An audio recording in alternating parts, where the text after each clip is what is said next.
유일한 위로를 하나님께 두고 말씀을 듣고자 하오니 주여 말씀을 내려주시고 온 땅을 침략한 듯이 정복해가는 코로나19가 사라지게 하옵시고 바이러스 하나도 극복하지 못하는 연약한 우리들 주의 말씀으로 새롭게 하여 주시고 영생의 소망 가운데 승리케 하여 주옵소서. 전 유정자와 또 정치인들, 대통령, 또 군수 모든 행정을 수반하며 하나님께 구하는 자들에게 은총을 내리시고 이 나라에게 복을 내려 주시옵소서. 예수님의 이름으로 기도합니다. 아멘. 오늘 주신 하나님의 말씀은 요한복음 1장 11절에서 13절 말씀입니다.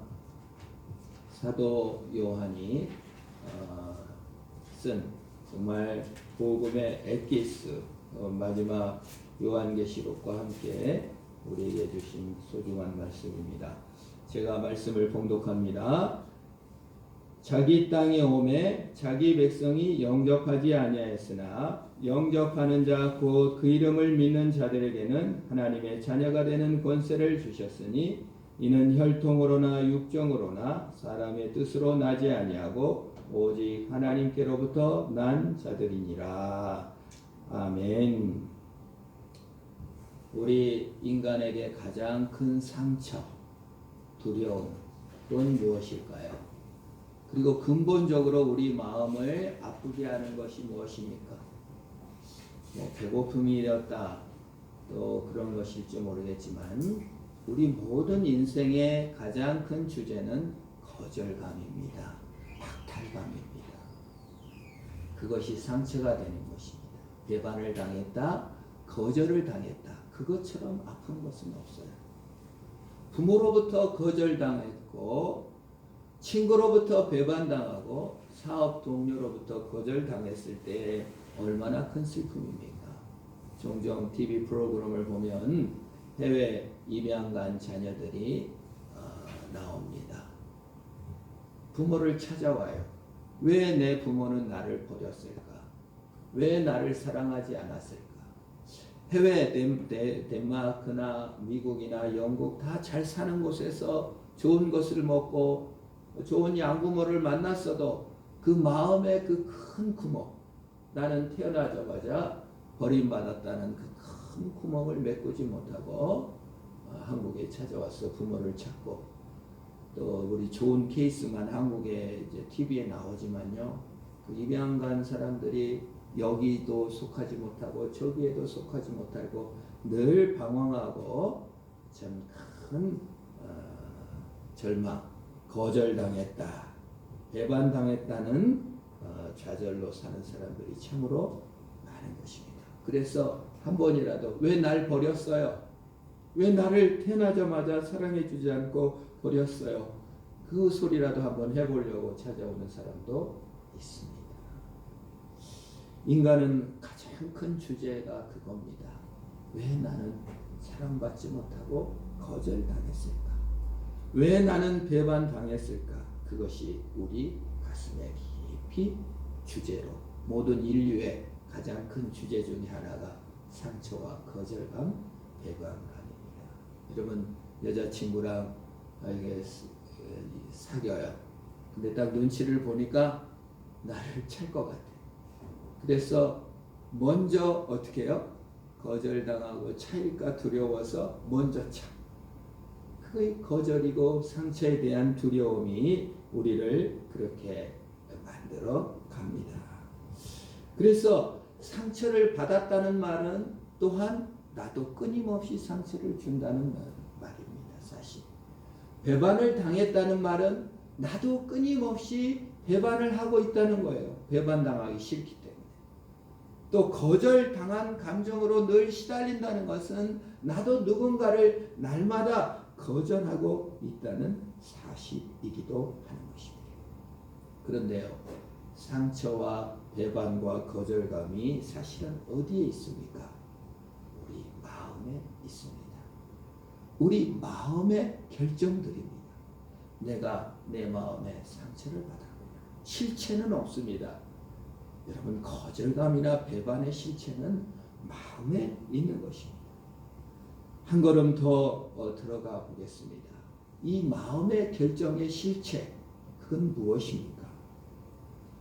그거는 우리의 결정을 재판관 앞에 매일 내가 결정한다는 재판의 결과입니다. 내가 거절당한 자야라고 나를 결정하는 것입니다. 내가 배반당한 자야라고 내가 결정하는 것입니다. 오늘 성경에서는 하나님께서 찾아왔다고 했는데 영접하지 않았다고 그랬어요.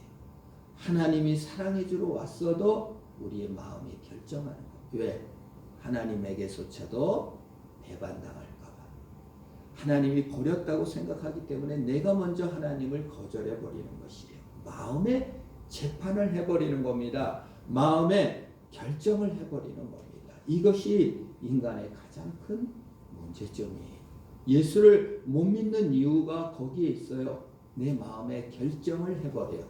나는 버림받은 자야. 나는 배반당한 자야. 나는 더 이상 어쩔 수 없는 피해자야 라고 말을 하는 것입니다. 자신을 평가해버리는 것이죠. 자신을 판결해 놓고 좋은 판결을 받으려고 몸부림치는다 그 말이에요. 우리의 행위대로 판결해버리고 우리의 감정대로 판결해버리고 세상과 사람들의 판결을 그대로 받아들여 불안과 지옥을 시작하는 거예요. 그 마음의 실체, 거절감의 실체, 상처의 실체, 배반의 실체는 내가 판결을 하려고 쓰는 것입니다. 자신의 감정과 자신의 판단에 따른 자신의 판결로 나를 힘들게 하는 거예요. 매일 상처받았다고 판결하는 것입니다. 매일 배반당했다고 판결하는 것입니다. 끊임없는 불안과 슬픔에 빠지게 되는 거예요. 그래서 여러분, 하루를 어떻게 합니까? 우리는 하루에 좋은 판결을 받기 위해서 애써요. 오늘은 상처 안 받으려고 애를 써요. 오늘은 배반을 좀 안 당했으면 좋겠다고 애를 써요. 그러나 대부분의 판결을 승소한 날도 있겠죠. 좋은 변호사를 쓰든 알리바이를 만들든 변명을 하든 해서 승소한 날도 있어. 그날은 조금 내가 좀 내 행동을 좀 잘했구나 승소한 날도 있겠지만 대부분의 여러분의 마음의 결정들을 어떻게 합니까? 패소한 날이 더 많아요. 아, 저놈이 나를 이렇게 하다니. 그래서 자신을 행위를 따라 자신을 매일 평결하기 때문에 인간은 자유롭지 못하는 것입니다. 진리를 알지니 진리가 너희를 자유케 하리라 하였는데 우리는 진리를 알고 있으면서도 매일 자신을 평결하는 거예요. 마음으로. 나는 피해자라는 평결, 나는 오늘도 잘못 살았다. 오늘도 믿음으로 살지 못했어. 자신을 날마다 평결하는 것입니다. 그 평결의 기준은 자신의 행한대로, 자신의 감정대로 평결을 하는 거예요. 그래서 재판을 앞둔 사람들이 얼마나 불안합니까? 여러분, 저는 그 전직 대통령도 재판받으러 갈 때 막 벽을 잡고 넘어지려고 하고, 재판장에 들어서는 자는 누구나 불안한 감정, 내가 어떠한 판결을 받을지. 그래서 좋은 재판을 받기 위해서 어떻게 합니까? 부자들은 좋은 변호사를 삽니다. 거대 로펌 회사를 삽니다. 전관 예우, 전직 판사 출신, 전직 검사 출신 다 변호사를 써서 결국 돈이 권력이 돼서 어떻게 하든지 좋은 판결을 내리려고, 불안한 마음을 달래려고 합니다. 억울함을 달래려고 애를 쓰는 것이죠. 그래서 우리의 신앙생활이 어떤 면에서는 내가 좋은 판결을 받으려고 선행도 하고 종교적 열심도 내고 열심히 해서 내가 좋은 판결을 받아야 되겠다. 근데 좋은 판결을 받지 못할 때 이제 어떻게 합니까? 열등감에 빠지는 것이죠. 어떤 하루 좀 열심히 살아서 좋은 판결을 얻었으면 교만에 빠지기도 하죠. 화성 연쇄 살인범으로 지목되어 17년 넘게 참 감옥에 갔던 한 장애인이 있습니다. 얼마나 억울하겠어요. 그래서 재심을 청구하고 있습니다. 억울하고 상처받았죠. 많은 사람들이 신앙생활을 할 때나 또는 배반과 상처와 억울함을 당했을 때 그 억울함을 풀기 위해서 노력합니다. 재판장으로 달려갑니다. 자신의 편결을 하기 위해서 달려가는 거예요. 뭘로?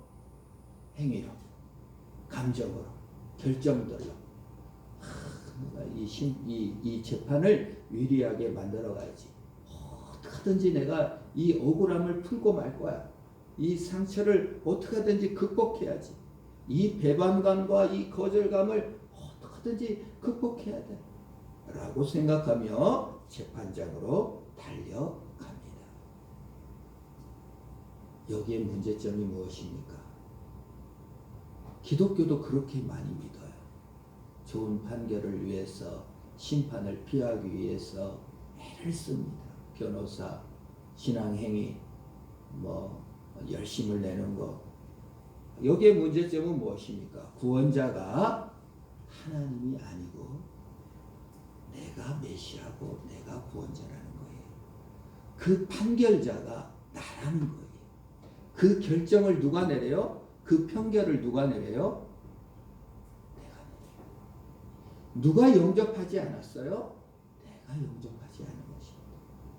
하나님이 자기 땅에 왔는데 내가 결정하는 거예요. 메시아는 예수님이 아니고 내가 내려요. 내가 상처받았다고 결정하는 순간, 나는 요명밖에 안 되라고 결정하는 순간, 나는 내가 재판장이 되고 내가 변호사가 되는 것이고 내가 메시아가 되는 것입니다. 자신의 등급을 자기가 헤아리는 것이에요. 세상으로부터 상처받기 전에 사실은 내가 먼저 판결을 하는 것입니다. 매일 억울한 판결을 받은 것이 아니라 사실은 매일 억울한 판결을 내가 내리는 거예요. 그래서 무거운 짐을 짊어지고 사는 것입니다. 그래 하나님께서는 말씀하신 게, 예수님께서 오신 이유가 뭐라고 그래요? 영접하는 자, 곧 그 이름을 믿는 자들에게는 하나님의 자녀가 되는 권세를 주셨다. 그 말이에요. 예수님께서 판결을 내리셨습니다. 너는 하나님의 자녀가 되었다. 성자 예수님에 대해서 성부 하나님이 판결을 내립니다. 이는 내 사랑하는 아들이니 너희는 그의 말을 들어라. 그 예수님께서 공생애를 시작하기 전에 하늘로부터 소리를 들은 거예요. 세례 요한이 세례를 줄 때 이는 내 사랑하는 아들이다. 내가 그를 받았다. 그것이 우리는 거꾸로 합니다. 내가 좋은 판결과 사랑을 받기 위해서 몸부림을 치고 용납당하기 위해서 몸부림을 쳐요. 그리고 판결을 기다리는 거예요. 그리고 판결을 내려요. 매일 자신이 자신을 판결해요. 그러나 예수님은 예수님은 여호와 하나님이여 창조주지만 예수님은 판결한 주가 누구예요? 성부께서 예수님을 판결했어요. 이는 내 사랑하는 아들이다. 예수님께서 예수 앞으로 오는 자, 하나님께서 찾아오셔서 우리에게 판결을 내리셨어요. 이는 내 사랑하는 아들이다. 믿습니까? 그것이 신앙이에요. 내가 판결을 얻기 위해서 변호사 사고 검사 사고 온갖 행위로 알리바이를 구축해가지고 가서 하나님 앞에 판결을 받는 것이 아니고 하나님께서 먼저 판결을 내리셨어요. 내가 너를 사랑한다. 내가 너를 받았다. 내가 너를 안다. 그런 하나님의 판결이 먼저 있었다는 것을 믿으시기를 축원합니다. 그게 신앙이에요. 내가 곧 길이요 진리니 나로 말미암자고는 아버지께로 올 자가 없느니라. 내가 너를 사랑한다. 우리는 구원이라는 판결을 받았습니다. 에베소서 2장 8절에 너희가 그 은혜를 인하여 믿음으로 말미암아 구원을 얻었나니 얻을 것이 아니. 우리의 구원이 약해지는 이유는 구원을 얻으려고 몸부림치기 때문에 어려워집니다. 좋은 판결을 얻으려고 몸부림을 칩니다. 하나님께 상처를 안 받으려고, 하나님께 배반을 안 당하려고, 하나님한테 잘 보이려고 막 애를 쓰다 보니까 구원이 거꾸로 가는 것이요, 구원이 내 손에 달려 있게 되는 거예요. 여러분, 구원이 내 손에 달려 있다면 그건 구원이 아니에요. 여러분, 지금 신천지가 왜 문제가 되는 것입니까? 여러분, 신천지 사진 보았죠? 하얀 옷 입고 밑에 검은 옷 입고 전부 다 앉아 있는 거, 그거 매일 그 예배를 그렇게 드리는 게 아니에요. 천국 시험 보는 날이었어요. 그날이 이만희 교주가 이제 14만 4천 명이 구원을 받는다 그랬는데 22만 명, 또 30만이 된다는 설도 있어요. 그러다 보니까 14만 4천보다 배가 더 많이 모이게 돼버렸잖아요. 처음에 5명 모였기 때문에 14만 4천이 될 거라고 자기도 상상을 못했어요. 그러나 그 광주 베드로 지파 대장인 지재섭 씨 80년대 이렇게 학생운동한 사람인데요. 얼마나 특별한 재주가 있어가지고 그 광주식으로 저번 제가 이렇게, 그래서 광주가 제일 교세가 세요. 전국을 배운 것이 광주가 전한 것 방법이에요. 지금 신천지 표고 방법이 전부 다. 그러다 보니까 이제 30만 가까이 되니까 천국에 들어갈 자를 시험 본다고 한 거예요. 그래서 신천지 교도들이 울고불고 난리 났습니다. 이 시험에 떨어지면 어떡하냐. 14만 4천에 들지 못하면은 구원이 유기되기 때문에 막 울고불고 막 난리 났습니다. 연기해달라, 시험을 연기될라 어쩌해서 결국 시험을 봤어요. 그렇게 옷을 입고. 등수 발표했을까요? 안 했을까요? 안 했어. 하면 큰일 나지. 나머지 다 지옥 갈 자가 돼버리잖아요. 그래서 그렇게 열심을 하는 거예요. 전도를 하면 점수 포인트가 2점인가 올라간대요. 5명이 1명을 포섭하면 5명한테 점수가 3점씩 포가 되는 거예요. 그 점수 따려고 그렇게 열심을 내는 거예요. 전도를 안 하면 110만 원씩 헌금해야 된대요. 10만 원은 세금 공제액이니까 10만 원 더 해야 되고. 그러니까 난리 날리는 겁니다. 그게 여러분, 가짜 구원의 특징이 뭐예요? 자신의 행한 대로 구원을 받는 거예요. 점수 떨어지면은 이 구원에 누락되는 거예요. 하나님의 선물이 아니에요. 정말 그 신천지에 구원이 있다고 하는 것은 내 손에 달려 있어요. 사실은 신천지 구원이, 정통 구원은 은혜로 되는 줄 믿으시기를 바랍니다. 자신의 손에 달려 있는 구원은 구원이 아니에요. 그래서 사실 이단의 특징은 행위적이에요. 내 손에 다 달려 있어요. 자신의 손에 두고 있고 자신의 감정에 두고 있고 자신의 행위에 두고 있다면 그건 구원이 아니에요. 그런데 여러분, 우리가 기독교인으로서 교회를 다니고 있습니다마는 사실 신천지 같이 믿는다 이거예요. 구원을 자신의 손에 둬요. 구원을 자신의 감정에 둬요. 자신의 행위에 둬요. 그리고 자신의 상처에 두고 자신의 배반에 둬요. 자신은 스스로 말씀을 믿고 있고 성경을 믿다고 하지만 실제로는 자신의 편견을 의지한다 이거예요. 자신의 행위와 자신의 편견을 믿고 있다 그거예요. 그런 자에게는 뭐가 없다? 평안과 구원이 없는 것이에요. 그래서 여러분, 우리가 기독교라는 것이 뭐 심판이 두려워서 심판을 피해서 이렇게 형통하면 심판을 피하겠지, 이게 아니에요. 주님께서 이미 우리를 사랑해 주셨고 구원해 주신 감사로서 신앙행위가 있는 줄 믿으시기를 바랍니다. 그걸 자유라고 하는 겁니다. 그걸 영접이라고 하는 것입니다.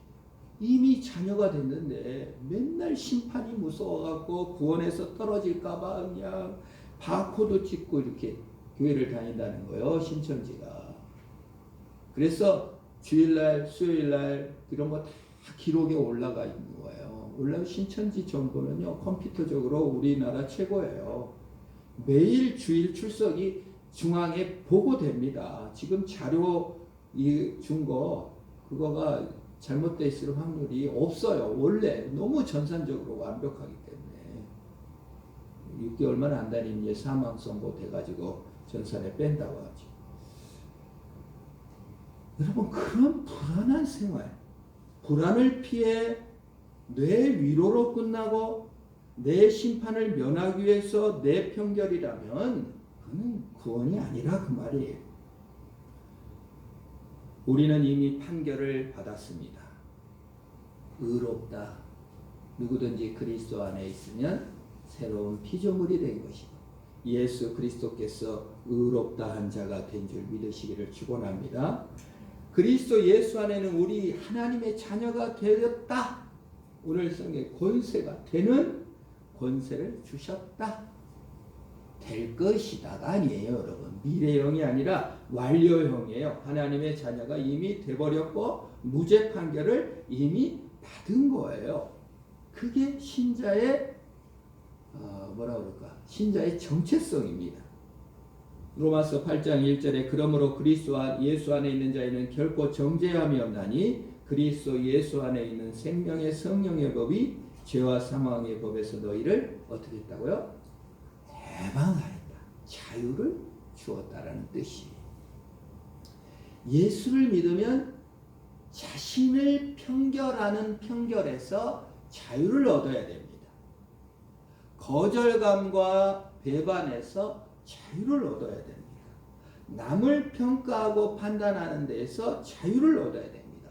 불안에서 자유를 주님께서 주시는 거예요. 자유와 해방, 나의 편결, 나의 구원이 아니라 그리스도께서 완성하시는 구원이에요. 그걸 자유라고 해요.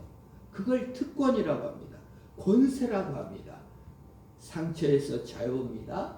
배반에서 자유입니다. 나의 행위와 나의 감정, 나의 편결에서 자유로운 것이에요. 그걸 그리스도인이 누리는 자유다라는 거예요. 그래서 오늘 성경의 13절에 혈통으로나 육적으로나 사람의 뜻으로 나지 아니하고 오직 어디로부터 났다? 하나님으로부터 났다고 하는 거예요. 우리의 편결을 혈육에 의지하고 내 실력에 의지하고 내 감정에 의지하고 내 편결에 의지하면 그건 하나님께로부터 난 것이 아니라 자기로부터 난 것이에요. 자기가 메시아고 자기가 편결자예요. 사도 바울이 이런 고백을 합니다. 나도 나를 판단하지 않는다. 누구도 그리스도인을 판단할 수 없습니다. 여러분이 여러분을 판단하지 않기를 축원합니다. 고린도전서 4장 3절에 이렇게 사도 바울이 얘기해요. 너희에게나 다른 사람에게나 판단받는 것이 내게는 매우 작은 일이라 나도 나를 판단하지 아니하노니. 놀라운 고백이죠. 자신을 판단하지 않는데요. 자기를 재판장으로 끌고 가서 판단하지 않는단 말이에요. 우리가 얼마나 나를 판단하고 내가 마음이 연약하게 편결자로 쓴가를 언제 드러납니까? 남의 판단을 들었을 때, 남의 욕설, 남의 비난, 남의 공격, 남이 주는 배반, 남이 주는 상처를 받았을 때 얼마나 우리는 나를 판단합니까? 내가 요 모양밖에 안 돼. 저것이 나를 무시했네. 얼마나 예민합니까? 근데 사도 바울이 지금 얘기하는 거예요. 고린도 사람들이 사도 바울을 엄청 욕했거든요. 자기가 개척했는데 사도 바울에게 비난이 많습니다. 실력도 없다. 말도 못한다. 능력은 있는 것 같은데 설교도 뒷담 못해. 우리에게 관심도 없다. 거짓말쟁이다. 온다고 하면서 안 오네. 온갖 비난이 사도 바울에게 쏟아졌습니다. 여러분 어떻게 부부 생활하는데 막 부인이 막 비난하고 자식들이 막 욕하고 회사 동료가 막 나를 비난하고 잠이 안 올 정도입니다. 그런데 사도 바울은 이렇게 말해요. 너희 판단은 내게는 아주 작은 일이다. 그리고 자신도 자기를 판단하지 않는데요. 혈통이나 육종이나 세상 어떤 기준으로 자신을 판단하지 아니한다. 전서 4장 4절에 이렇게 말해요. 내가 자책할 아무것도 깨닫지 못하나 이로 말미암아 의롭다함을 얻지 못하노라. 다만 나를 심판하시리는 주시니라. 여러분, 자책하지 않는다는 것. 자책하지 말기를 축원합니다. 우리는요 자신을 편결해 갖고 너무 자책해. 내가 이렇게 했으면 이렇게 했으면. 램프 교도죠. 문질러 가지고 상황을 역전시키려고. 문질러서 마왕 불러내 가지고 어떻게 상황을 역전해 보려고 합니다. 그게 자신을 자책하는 것이에요. 자, 그러나 사도 바울은 말합니다. 나를 판단하지 않는다. 나를 편결해 세우지 않는다. 이것입니다. 여러분을 판단하고 자책하고 있다면 계속 나는 종교인이에요. 램프 교도예요. 깊이 헌신하는 것이 문제가 아니라 얼마나 자유를 누리는가가 신자의 핵심인 줄 믿으시기를 바랍니다. 신천지 교도는 아니지만 열심으로써 자신의 구원을 확보해내려고 하는 것은 사실 신천지 교도가 되어버리는 거예요. 예수 그리스도께서 의롭다고 하셨는데 우리의 행위를 보고 우리의 상황을 보고 우리의 상처를 보고 사람들의 배반을 보고 자신을 판단하고 있다면 예수님께서 의롭다 하셨다고 사도 바울이 얘기를 하는 거예요. 나도 나를 판단하지 않는다. 나는 자책하지 않는다. 왜? 나를 의롭다 하신 이는 하나님이기 때문에 그런다 그 말이에요. 그때 고린도 교회가 어떤 교회입니까? 네가 잘났다 내가 잘났다 니파 내파 서로 싸우고 찢어지고 가늠하고 그냥 성적으로 문란하고 원망하고 미워하고 대립하는 고린도 교인들에게 말하는 거예요. 나는 자책하지 않는다. 판단도 받지 않는다. 놀라운 고백이죠. 4장 7절에 누가 너를 남달리 구별했느냐? 내가 있는 것 중에 받지 아니한 것이 무엇이냐? 내가 받았은즉 어찌 받지 아니한 것 같이 자랑하느냐? 우월한 구원은 없습니다. 누구든지 영접하는 자, 곧 그 이름을 믿는 자, 예수 그리스도를 위하여 완전한 구원이 이루어진 줄 믿으시기를 바랍니다. 그것이 하나님의 자녀의 권세예요. 그리스도의 사랑을 받아들이는 것입니다. 그것이 하나님의 자녀는 완료형이기 때문에 그렇습니다. 이렇게 자유한 하나님의 자녀가 되는 것이 기독교인의 자유예요. 편결을 받고 났어요. 편결을 받았기 때문에 감사와 자유가 있는 것이지 편결을 받기 위해서 계속 재판석으로 우리를 몰아세워요. 우리의 하루는 어떻습니까? 우리의 하루를 어떻게 사십니까? 좋은 편결을 위해서 계속 몰아가는 삶을 살고 있는 거예요. 사실 기독교인의 자유는 완전히 다른 거예요. 주님께서 의롭다 하셨고 주님께서 사랑하셨다고 하셨고 그리스도께서 우리를 자녀 삼으셨다고 하셨습니다. 그 편결을 받고 났기 때문에 거기에 대한 감사로서 자유와 은혜가 넘치시기를 축원합니다. 이게 참 놀라운 지혜예요. 이게 종교에서 기독교인이 되셔야 돼요. 이거를 해결을 못하면 계속 종교이고 두려움 속에 계속 사는 거예요. 자신의 편결과 거절감과 상처 속에서 끊임없이 좋은 편결을 얻기 위해서 애쓰는 것이에요. 남에 대해서도 마찬가지입니다. 좋은 편결을 내릴 수가 없죠. 그리스도의 은혜의 기준이 없기 때문에 그런 것입니다. 한 가지 더 생각할 게 있습니다. 하나님의 자녀가 되는 권세를 누렸고 그리스도께서 편결을 하셨기 때문에 의롭다 하셨기 때문에 나는 아무도 자책하지 않는다고 합니다. 그러나 사도 바울은 다시 디모데전서 1장 15절에 이렇게 얘기합니다. mit보다 모든 사람이 받을 만한 이 말이여 그리스도 예수께서 죄인을 구원하시려고 세상에 임하셨도다 하였도다. 여기까지는 앞의 말과 똑같죠. 그리스도께서 구원하셨다. 근데 그 뒤에 이런 말을 해요. 죄인 중에 내가 괴선이라. 너무 재미죠. 누가 사도 바울을 지적하고 여러분들을 누가 행위로 여러분들을 공격하고 여러분을 욕해도 여러분이 거기에 매여 있으면 안 되는 거예요. 여러분 스스로 자신을 막 채찍질하고 너무 가혹하게 편견하면 안 되는 거예요. 그리스도께서 의롭다 하셨어요. 그런데 아무에게도 판단받지 않고 자신도 스스로를 판결하지 않는 자유인이지만 사도 바울이 자신을 죄인의 괴수라고 판단합니다. 왜요? 예수께서 죄인을 구원하려고 이 땅에 오셨고 예수님의 은혜를 받았다는 뜻입니다. 신자의 자기 인식은 자유입니다. 남의 판단, 자신의 편견에도 완전히 자유를 얻은 것입니다. 그러나 겸손한 자기 인식인 것이 내가 구원을 얻은 것이 아니고 너 살인자였냐? 누가 나한테 지적해. 너 살인자야. 맞아요. 내가 살인자였습니다.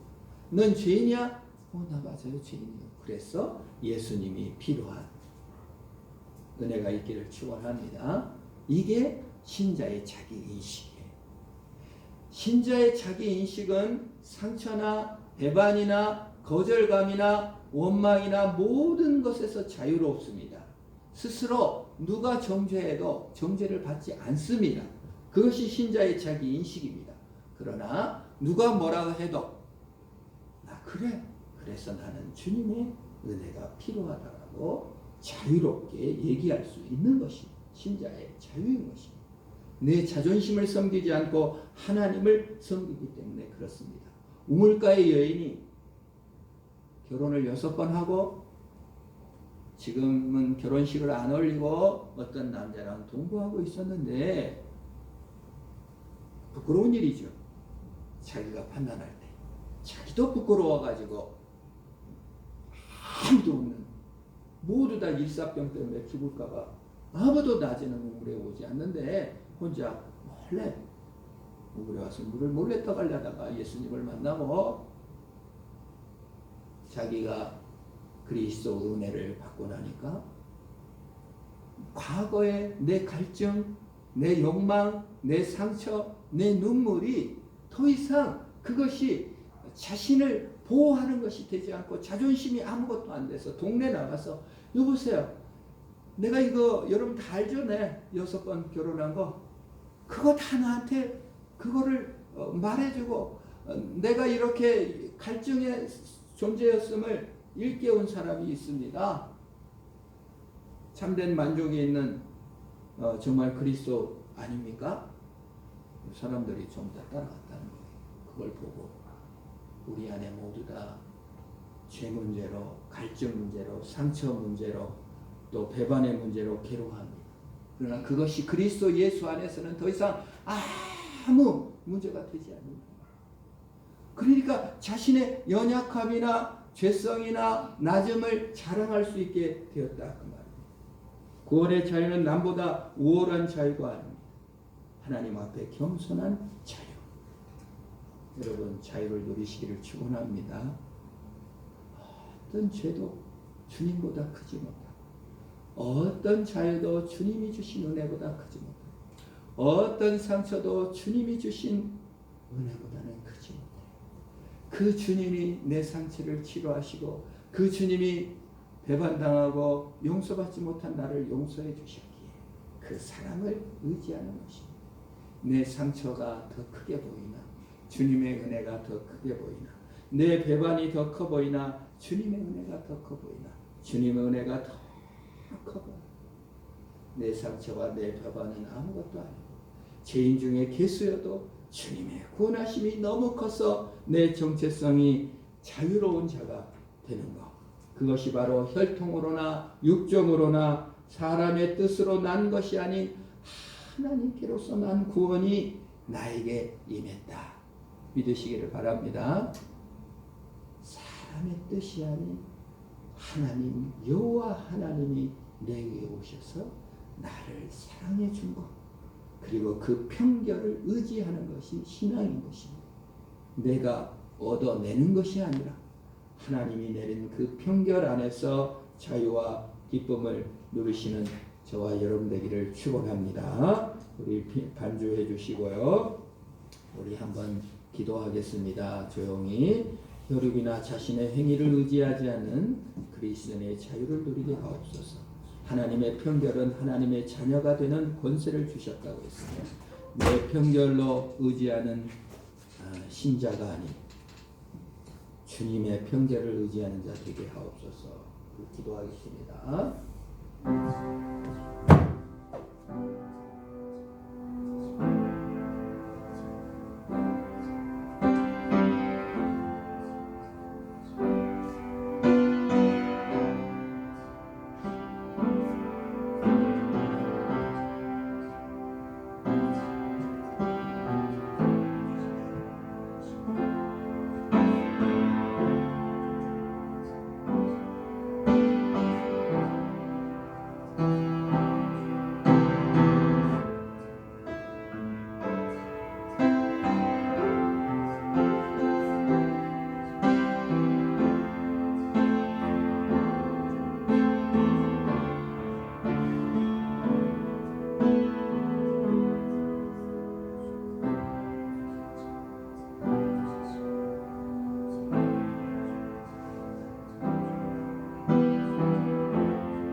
하나님 아버지, 자본주의의 거대한 흐름 속에 돈이 계급이 되고 또 실력이 계급이 된 사회 속에서 신음하고 상처받고 배반당하고 외로웠던 우리를 그리스도 예수께서 부르시어 그 이름을 믿고 하나님의 백성이 되는 권세를 주신 것을 감사합니다. 나의 혈통, 나의 육적 자랑의 뜻이 아닌 하나님께로부터 난 정체성, 예수 안에서 자유를 누리게 하옵소서. 그리스도 안의 자유가 너무 커서 내 환경과 내 상처는 아무것도 아니고 오직 그리스도 안에서 참된 자유를 겸손하게 누리는 우리가 다 되게 하옵소서. 예수님의 이름으로 기도합니다. 아멘. 우리 다 같이 일어나셔서 찬송 450장 1절 찬송 후에 축도로 예배를 마치겠습니다.